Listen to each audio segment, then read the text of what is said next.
एक गांव में एक हस्बैंड वाइफ रहते थे। ये हस्बैंड और वाइफ इकट्ठे रहते थे, और ज्यादा इनके बारे में डिटेल में नहीं बताऊं तो हस्बैंड की क्वालिटीज बता देता हूं। हस्बैंड की कुछ क्वालिटीज थी। हस्बैंड डेली दारू पीता था सुबह से शाम तक, वाइफ को मारता था, जुआ खेलता था, लोन लेता था, ये वाले काम वो करता था। ये सारे काम उसको बहुत पसंद थे और वो ये सारे काम करता था। और उसकी वाइफ बेचारी, समझ जाइए आप लोग, लाइफ ऐसे ही चल रही थी। और जब लाइफ चल रही थी, ऑब्वियसली घर परिवार बड़ा होना था और हुआ, और उस कपल को 2 जुड़वा बच्चे पैदा हुए। 2 जुड़वा बच्चे। स्टोरी अब बहुत ध्यान से सुनिएगा इसके बाद, क्योंकि आज की स्टोरी के बाद आपकी जिंदगी में कोई क्वेश्चन नहीं बचेगा। इस बात का दावा है मुझे, कोई क्वेश्चन होगा ही नहीं आज के बाद। ये स्टोरी अगर समझ आ गई तो वो 2 बच्चे पैदा हुए, जुड़वा। मां अब उन दोनों जुड़वा बच्चों को ध्यान रखने लगी। फादर जो था वो वही 4 काम कर रहा था। डेली दारू पीता था, डेली अपनी वाइफ को मारता था, डेली जुआ खेलता था, डेली लोन लेता था, पैसे उधार लेता था। अब एक नया काम उसका ऐड ऑन हो गया था कि उसने अपने बच्चों को भी मारना शुरू कर दिया था। तो ये 5 काम वो हस्बैंड था। वाइफ वो कुछ ना कुछ करके अपने बच्चों का पालन पोषण कर रही थी। वो कुछ भी करती थी, बट अपने बच्चों को कुछ भी करके खाना खिलाना, दोनों को सेम खाना देना, सेम कपड़े देना, धीरे धीरे बड़े हुए तो सेम स्कूल में डालना, same class, same books. Class 12वीं में पहुंच गए वो दोनों बच्चे। हस्बैंड वही काम कर रहा था। मदर के लिए दोनों बच्चे बहुत इंपॉर्टेंट थे। एक जैसा बर्ताव वो मां, और मां के लिए हम सब लोगों को पता है कभी बच्चे अलग अलग नहीं होते। हर मां के लिए एक ही बर्ताव हर बच्चे के साथ, सेम। और ये मां भी वही कर रही थी। इवन कपड़े भी सेम पहनाती थी, सब कुछ सेम करती थी। और करते करते बच्चे कॉलेज में पहुंच गए, कॉलेज भी पास आउट कर लिया, सेम सब कुछ। अब 25 साल के हो गए थे दोनों बच्चे। मां ने कहा चलो अब बहुएं लाने का टाइम है। दोनों की शादी कर दी गई। दोनों की शादी हो गई, एक ही लड़की से नहीं हुई, अलग अलग लड़कियों से शादी हो गई। 5 साल और बीत गए, उनके भी आगे बच्चे हो गए, और अब वो 30 साल के हो चुके थे।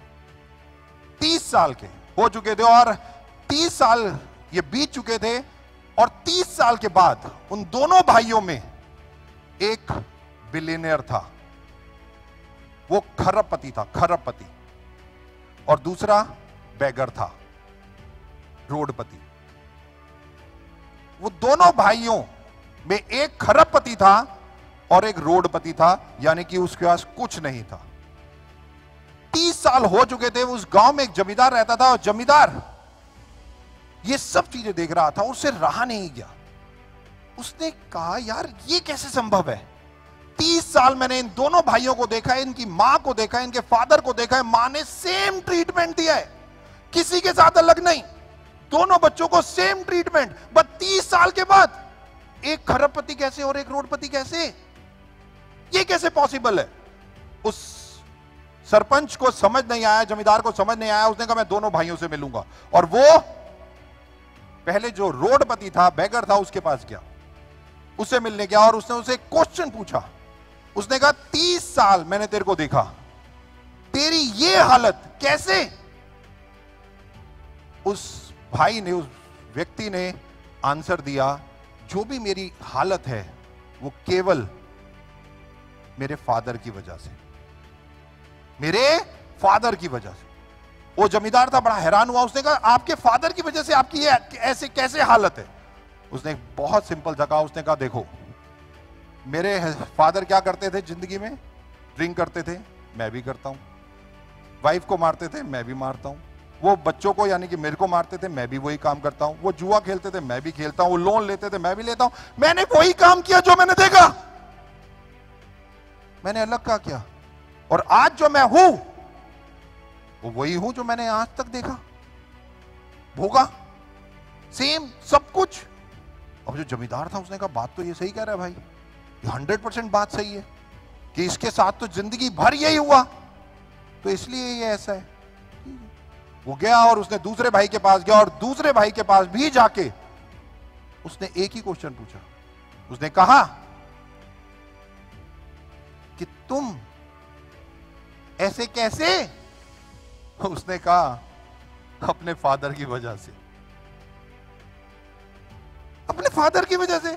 उसने कहा यार पहले भाई के पास गया, उसने भी बोला अपने फादर की वजह से। तू बिलियनियर है, वो बैगर है, तू भी अपने फादर की वजह से ऐसे कैसे? उसने कहा बहुत सिंपल है, मेरे फादर ड्रिंक पीते थे, मैंने कसम खा ली मैं नहीं पीऊंगा। मेरे फादर मेरी मदर को मारते थे, मैंने कसम खा ली मैं नहीं मारूंगा। मेरे फादर मुझे मारते थे, मैंने कसम खा ली मैं अपने बच्चे को नहीं मारूंगा। मेरे फादर ने कभी जिंदगी में काम नहीं किया, मैंने कसम खा ली मैं इस दुनिया का वन ऑफ द बेस्ट बच्चा बन के दिखाऊंगा, वन ऑफ द बेस्ट बच्चा बन के दिखाऊंगा। जिंदगी आपकी आज और आज से पहले जब से आप पैदा हुए ऐसे ही है। आपके सामने बहुत सारी चीजें हैं दोस्तों, बट वो चीजें इंपॉर्टेंट नहीं है। इंपॉर्टेंट है आप उन चीजों को अपने इस मंदिर, मस्जिद, गुरुद्वारे में लेके कैसे जाते हो। इंपॉर्टेंट ये, इंपॉर्टेंट सबसे ज्यादा ये है कि आप चीजों को परसीव कैसे करते हो। चीजें तो आपके सामने ही है, ये बेस्ट है, ये वर्स्ट है, ये अच्छा है, ये बुरा है, सब ये आपके दिमाग में। दो भाई सेम कंडीशन, 30 साल। दुनिया आपको नहीं बनाएगी दोस्तों, एक ही व्यक्ति आपको बनाएगा। और मेरे एमडी सर बार बार ये लाइन बोलते हैं और बहुत फक्र होता है।